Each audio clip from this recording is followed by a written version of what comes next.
जो कि किसी को नहीं पता है ये बात। ये वाकया है 2008 यूथ कॉमनवेल्थ गेम पुणे का, और 50 दिन का हमारा कैंप लगा था वहाँ पे पुणे में, और मैं भी उस कैंप में था। हम 5 लोग थे, और 50 दिन कोच साहब ने अपनी देख रेख में हम लोगों को ट्रेनिंग दी, और ट्रेनिंग में हम जो थे उस समय लगाते थे 62, 63, 64, 65 ऐसे करीब रहता था। और उस समय हमारे पैर में दर्द होता था, सीन पेन होता था, सर आपको पता होगा ये बात। और सुरेश बाबू सर उस समय चीफ कोच इंडिया के थे, तो उन्होंने कंपटीशन से एक दिन पहले जो है मीटिंग ली थी, और उन्होंने कहा कि तुम्हारा जो इवेंट है वो सबसे टफ है, क्योंकि उसमें 5 खिलाड़ी ऐसे हैं जो 70 मीटर के ऊपर के। तो मैं अपने मन में ही सोचा, किसी को बोला नहीं था, अपने मन में सोचा कि मैं तो 65 भी नहीं फेंक पा रहा हूँ, तो 70 की तो बात ही क्या। तो जिस दिन कंपटीशन था उस दिन हमें याद है 4 बजे हमारा कंपटीशन था, और मैं सर को 2 बजे के करीब बताया, सर हमारे साथ में ही थे। हमने कहा सर पैर में बहुत दर्द है और कुछ समझ में नहीं आ रहा क्या करूं मैं। बोले कोई बात नहीं, तैयार हो गए तुम ग्राउंड आ जाओ।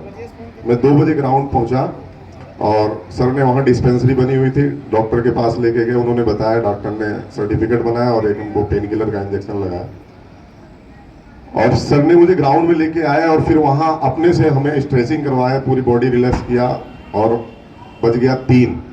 और चूंकि इंटरनेशनल कंपटीशन में लगभग 1.5 घंटा पहले वहाँ पे रिपोर्ट करना होता है, तो कुछ वार्म अप नहीं कर पाया था, मैं कुछ भी नहीं कर पाया था, और कॉल हो गई कि भाई आपको अंदर जाना है। और हम अंदर के लिए गए, फिर मैं सर की तरफ देखा, मैंने कहा सर मैं तो वार्म अप कर ही नहीं पाया। बोले तुम बेफिक्र रहो, तुम अंदर पहुंचो, मैं पहुंच रहा हूँ अंदर। और जब मैं जेवलिन एरिना के पास पहुंचा, तो वहाँ एक स्टैंड बना होता है जो स्पेशल कोचेस के लिए होता है इंटरनेशनल कंपटीशनों में। तो मैं सर की तरफ देखा, तो मैंने सर वार्म अप तो कुछ किया ही नहीं हूँ मैं, और कुछ समझ में नहीं आ रहा। बोले कोई बात नहीं, स्ट्रेचिंग करो, और जब फर्स्ट कॉल होगी तो तुम अपना थ्रो लेना। और मैं स्ट्रेचिंग किया और सर की तरफ देखता रहा, और जो जो इशारा करते रहे मैं करता गया। जेवलिन से एक्सरसाइज किया, एक बार उठाया तो उसने ऑफिशियल ने मना कर दिया कि आप ये नहीं कर सकते, आप सिर्फ वार्म अप एरिना में ही कर सकते हो, यहाँ नहीं। फिर मैं स्ट्रेचिंग किया, आपने जो भी कर पाया। उसके बाद सर पीछे खड़े थे, मैं सर के पास गया, उन्होंने बताया कुछ टेंशन मत लो, फ्री होकर अपना थ्रो करो। और मैंने पहली ट्रायल थ्रो ली, और 70 मीटर का डब्बा रखा था, मैंने 70 मीटर क्रॉस कर दिया पहली थ्रो। दूसरी थ्रो हमने ली, दूसरी थ्रो भी हमने 70 मीटर क्वालिफाई कर दिया। फिर सुरेश बाबू सर आए थे रुस्तम सर के पास, बोले कि इसको क्या बोल दिया हो, तो अभी से पूरा जोर लगा रहा है, इसको बोलो भी पूरे कंपटीशन पड़े हुए।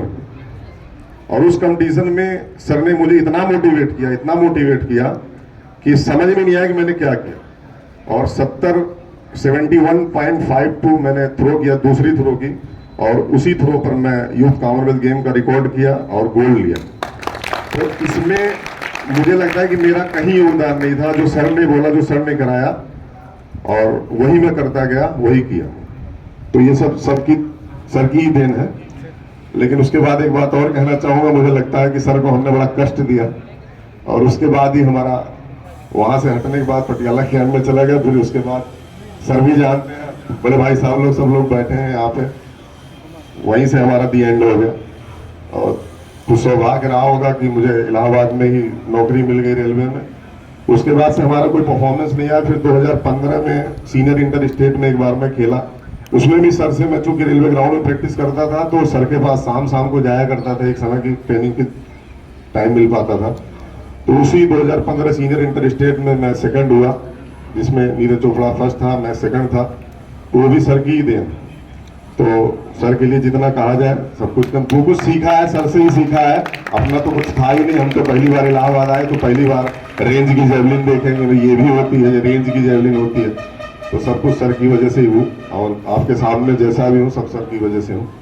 सर आपका बहुत बहुत धन्यवाद। आप सदैव स्वस्थ रहिए, प्रसन्न रहिए, आनंद में रहिए, यही हमारी विनती है प्रभु से। Thank you sir.